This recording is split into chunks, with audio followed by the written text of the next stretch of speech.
Hey everyone, and welcome to Cooking Companion TV. I'm Jenna Edwards, and this is a recipe demo of vegan calamari or fried mushrooms, adapted from k33kitchen.com. Give this video a thumbs up if you like it. We start by prepping the mushrooms. Ideally, oyster mushrooms. These are a yellow variety from a grow-at-home kit that we've been nursing during lockdown, and it's really been a fun experience. I'm cutting off any stale stem ends that can be saved to flavor a broth. We need 100 grams, which is probably about 2 cups of whole mushrooms. They'll also need to be washed and laid out to dry before dipping them into the batter. An hour or so should be enough time for the water to evaporate out of them.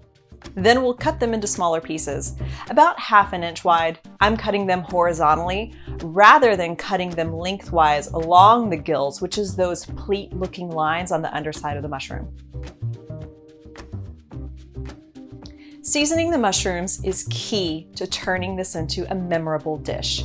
We'll use 3 to 4 pinches of kosher salt, a hearty sprinkle of freshly ground black pepper, and a 1/4 teaspoon of hot paprika, and gently use your hands to tumble around the mushrooms, mixing the spices into their crevices. They're also really delicate, so you don't want to squeeze or toss them too hard. And I forgot to add a 1/4 teaspoon of garlic powder, so I did that later. Now we need a liquid like a 1/4 cup of almond milk and 2 tablespoons of flour to thicken it, or a 1/4 cup of buttermilk if you aren't vegan, seasoned with a couple pinches of kosher salt. And 6 tablespoons of flour, seasoned with a couple more pinches of salt and black pepper, and a 1/4 teaspoon of paprika mixed well. We are simultaneously heating canola or peanut oil in a heavy bottomed pot, about 1 inch deep. We can start to prep the first batch or 2 of mushrooms.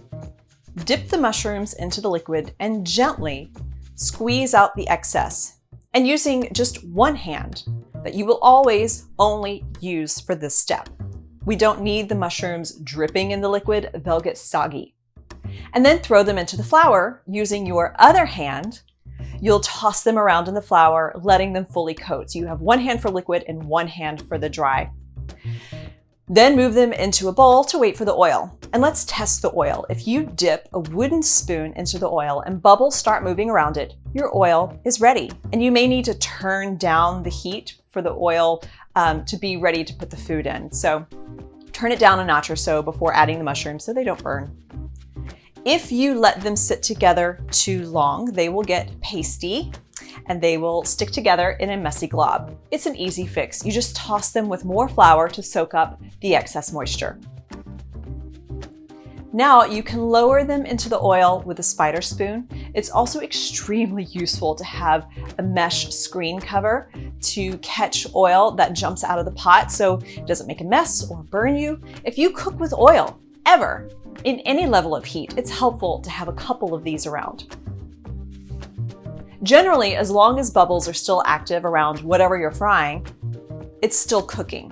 Now these bubbles aren't too active, so it's probably fine to take them out. We don't need to wait until there are 0 bubbles because that just means our food is sitting in warm oil and that's gross. So it only takes 3 to 5 minutes to fry these up. They have a beautiful golden color with a little brown edge. Now this is perfect. It's just enough time to throw a few more mushrooms into the liquid, gently squeeze them out, and then toss them in the flour and take a few swigs of wine. And then fish out the finished pieces from the oil, place them on a paper towel or like a plate lined with a paper towel, and drop in the next batch. To keep them crispy, make sure you give yourself time to dry the mushrooms after washing before you mix them into the batter. Now, if you don't have time to wait, just leave them wet and drop them straight into the flour without using either of the milks. This should keep them from getting soggy quickly. Now these were great with just a squeeze of lemon juice, no sauce, no dip. The mushrooms are tender, they're mildly flavored, which is why I liked the oyster mushroom variety. The batter was light and crispy, but there was still so much flavor. We really loved our mushroom growing experience. and especially loved frying them up as an afternoon snack on the weekends. So get the ingredient list below or at cookingcompaniontv.com/calamari. Give this video a thumbs up if you like it and subscribe to this channel for more demos just like this. I'm Jenna Edwards. Thanks for watching.